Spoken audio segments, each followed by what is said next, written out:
ආයිබෝන් කියලා සාදරයෙන් අද පිළිගන්නවා මිස්ටර් පොලිටිකල් රිටර්න් YouTube නාලිකාවට. ඉතින් කොහොමද මේ නාලිකාව සබස්ක්‍රයිබ් කරන්න මම ඔයාලට කිව්වේ පොහොට්ටුවට විරුද්ධව මාලිමාවට විරුද්ධව යන නාලිකාවක්. හොඳේ මේක ASCII අනිත් අය ඇවිල්ලා මේක නටන්න එපා රිපෝට් ගහන්න ලෑස්ති වෙන්න එපා. මේක යන්නේ මාලිමාවට පොහොට්ටුවට විරුද්ධව. හරිද? අද වීඩියෝ තුනක් තියෙනවා පොහොට්ටුවට විරුද්ධව. ලෑස්ති වෙන්න. අනිත් පක්ෂවල කණ්ඩායම් අනිවාර්යෙන් සබස්ක්‍රයිබ් කරන්න ඕනේ. මොකද ඔයාලට මේකෙන් ගොඩක් දේවල් දැනගන්න පුළුවන් ඔය හොයාගන්න බැරි වීඩියෝස් එහෙම මම හොයාගෙන මේ channel එකේ දානවා තව ටිකක් ඉස්සරහට යනකොට. ඒ නිසා හැමෝම සබස්ක්‍රයිබ් කරලා තියාගන්න. පොහොට්ටුවේ එවුන්ගේ දේවල් ඕගලන්ට දැනගන්න ඕනේ. ඒ නිසා තේරුම් අරගන්න. හරි එහෙනම් channel එක subscribe කරන්න. ඒ වගේම මේ channel එකට report වදිනවා. මොකද දැන් කලින් නම් JVP කට විරුද්ධව විතරයි තිබුණේ. එතකොටත් report ගහලා channel නැති කරපු එකේ දැන් පක්ෂ දෙකක් තියෙනවා. ඉතින් මේ පක්ෂ දෙකම report ගහන්න ගත්තොත් එහෙම channel එක කෙලවෙනවා ඈ. ඒ නිසා දැන් ඉඳලම channel එකට උදව් කරන්න. එතකොට තමයි තව channel කරන්න හිතෙන්නේ. ඒක නිසා මේ පැත්තේ විස්තර තියෙනවා උදව් කරන්න. ඒ වගේම ඔයාලගේ දේශපාලන අනාගතය හදාගන්න වීඩියෝස් දාන්නත් පුළුවන් මේ නාලිකාවේ විස්තර තියෙනවා මේ පැත්තේ. දැන් ඉඳන්ම පොඩ කෑලි දැම්මොත් එහෙම කාලයක් යනකොට ඔයාලට තැනක් ගන්න පුළුවන් ඈ. හොඳ තැනකට එන්න පුළුවන්. හරි එහෙනම් ඒ විස්තරත් එක්ක අපි යන්න. දැන් මේක ගේම් එක. පොහොට්ටුවට විරුද්ධව මුන් මේ මාර ලයින් එකක් දෙන්නේ මුන් බය කරනවා පොහොට්ටුවේ නාමල් බය කරනවා මාර විදිහට මිනිසුන්ව බලා ගන්නම් අපි කියලා. හරිද? මේක මේ පොඩියට නිකන් හිතලා අනේ ඔය පොඩි කොල්ලෙන්නේ ඕක මොනා කරන්නද වගේ නම් හිතන්න යන්න එපා. මේක ඇතුලේ ගොඩක් දේවල් තියෙනවා ගැඹුරට හිතන්න පුළුවන්. හරිද? තේරුම් අරගෙන බලන්න ඕනේ වීඩියෝ දෙකක් එක ළඟ දෙන්න හදන්නේ. දෙකම බලන්න ඕනේ. තව එකක් තියෙනවා ඒකත් ඔයාලා බලන්න. මේ දෙකම බලලා තියෙනවා ඉස්සරහට යවලා ඒක මොකද්ද කියලාත් බලා ගන්න. එහෙනම් අපි යන් මේ භයානක වීඩියෝ එකට. හරිද? මේකට උත්තරක් තියෙනවා. මාලිමාවේ එක්කෙනෙක් තමයි උත්තර දෙන්නේ. අපි දෙකම බලමු. ඒ රාජ්‍ය කඩම් වැටෙනවට පස්සේ ඇවිල්ලා කෙඳිරි ගන්න එපා අනේ මෙන්න මේ එතකොට අද දවසේත් අපි දැක්කා මේ නාමල් රාජපක්ෂත් ඒ කතාව අනුමත කරමින් කතා කරනවා. ඡන්දිය වෙලාද? අද කියනවා නිකන් මේ මම කියනවා තමයි මොකද කියන්නේ කියලා. මාත් කියනවා තමයි ඒක මොකද කියන්නේ කියලා හරපින්. ඒ කියන්නේ හරි ඡන්දිය වෙලා.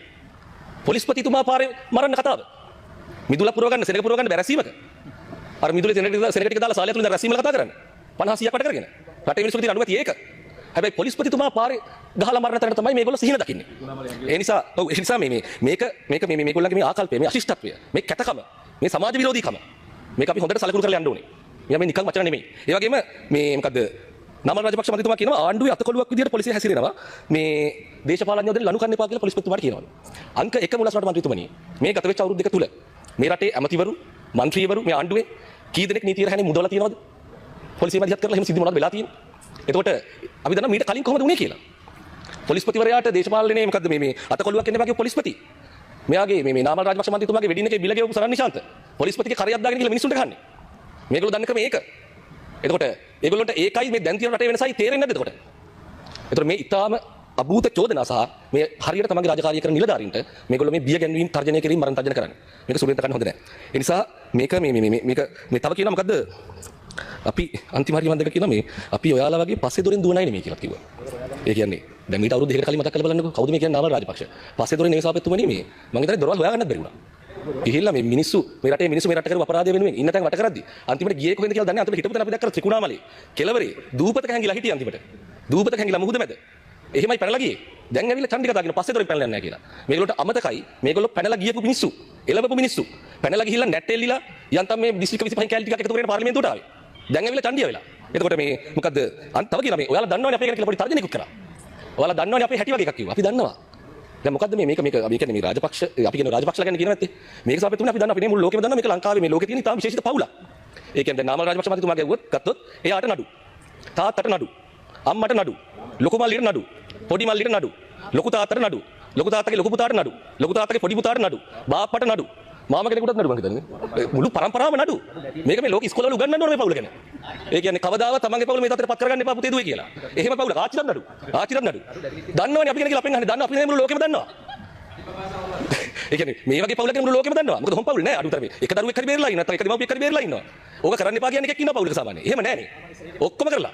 එතකොට ඒ නිසා මේ ඔය චන්ඩි පාට අපි කියන අපිට දාන්න ලෑස්ති වෙන්න එපා. ඔහොම යුගයක් වල ගත කරා ඉවරයි. තමයි කාලේ ගන්න දෙකයි තමයි. බොහොම ස්තුතියි. ඒ යුගයයි එන්නෙත් නෑ කියන හීනලකින් නැත් එපා. එතකොට නිකන් මේ චන්ඩි පාට චන්ඩි කතා මේවා තියාගන්න එපා. මොකද මේ රටේ ඊට වඩා ශිෂ්ට සම්පන්න තැනකට අපි අරන් ඇවිත් තියෙනවා. ඒක ඉස්සරහට යන්නේ පැත්තට තමයි. එතකොට ඒ වගේ මොකද්ද මේ අන්තිමට කිව්වා වෙලාවම මේ ඒවට ලෑස්ති වෙන්න එපා වෙලාවම බලාගමු කියලා. නාමල් රාජපක්ෂ අපි කියනවා නැත්නම් ඇඟිල්ල තරමට ඉදිමෙන්න ඕනේ. මේ පාර දිස්ත්‍රික්ක 25ක ඡන්ද කැලි ටික එකතු කරගෙන පාර්ලිමේන්තුවට ආවේ. 2029 දී ඕකත් නැහැ. එතකොට වෙලාවම බලාගෙන නෙවෙයි වෙලාව වෙනකම් බලාගෙන ඉන්න කරපුවට කොහොමද ක්‍රියාත්මක වෙන්නේ කියලා. එතකොට තමන් කරපුවට තමන් වැරදි කරලා ඔය වෙලාවම බලාගෙන නෙවෙයි වෙලාව බලාගෙන ගිහිල්ලා. මේ තමන් කරපුවට තමන් කරපු වැරදි වලට අපරාධ වලට මේ රටේ නීතිය හරියට ක්‍රියාත්මක වෙලා පස්සෙන් එලවගෙන එද්දී ඒ නීතිය ක්‍රියාත්මක කරන නිලධාරීන්ට විරුද්ධව මරණ තර්ජන කරන ඒ නිලධාරීන්ට අපහාස කරන නැත්නම් ඒ නිලධාරීන් බය ගන්නන්න හරි හිතනවා නම් ඒ උත්සාහයට සාබෙතුමනි අපි කිසිම ඉඩක් දෙන්නේ නැහැ. මේ පාර්ලිමේන්තුව කිසිම ඉඩක් දීතුත් නැහැ. මිදුලි මල් පෝච්චි මැද්දේ සෙනගපුර වල 50 100ක් රැස්වීමක් දෙකක් කරලා මෙතෙන්ට ආවට පස්සේ හිතන මේ කතා කරන් තියෙන එක විතර මේකනේ.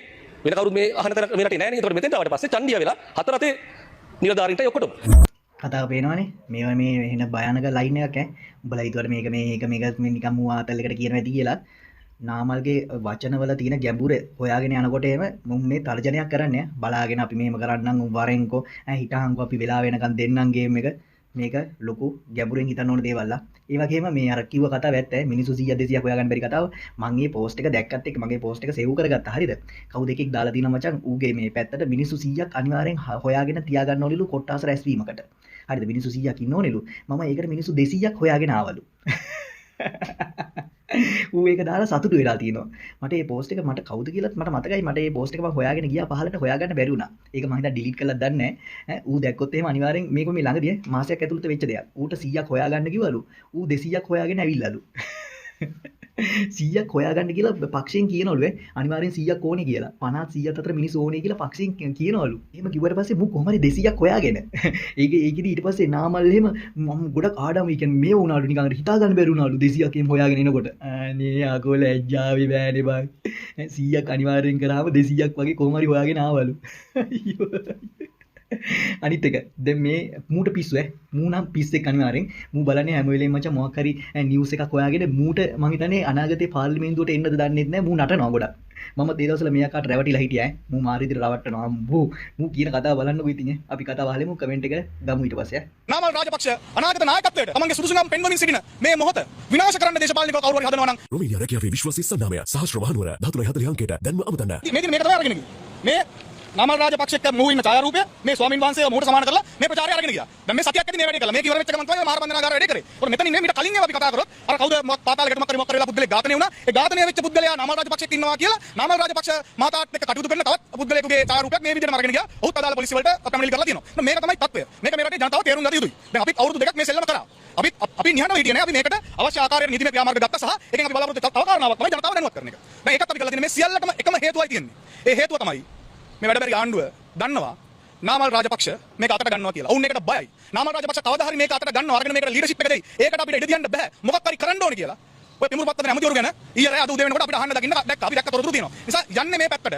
නීතිය ක්‍රියාත්මක කරන නීතිය කාටත් එකයි. ඒක අපිට ප්‍රශ්නයක් නෑ. හැබැයි යම් ආකාරයක නීතිය නමලා හෝ මේ වගේ අසත්‍ය ප්‍රචාර හරහා ශ්‍රී ලංකා පොදුජන පෙරමුණේ ගමන් මග හෝ නාමල් රාජපක්ෂ අනාගත නායකත්වයට තමන්ගේ සුදුසුකම් පෙන්වමින් සිටින මේ මොහොත විනාශ කරන්න දේශපාලනිකව කවුරු හරි හදනවා නම් නැවතත් බොරුම කියලා ඒකත් එක්ක සටන් වදින්න පොදුජන පෙරමුණ පක්ෂයක් හැටියට සූදානම්.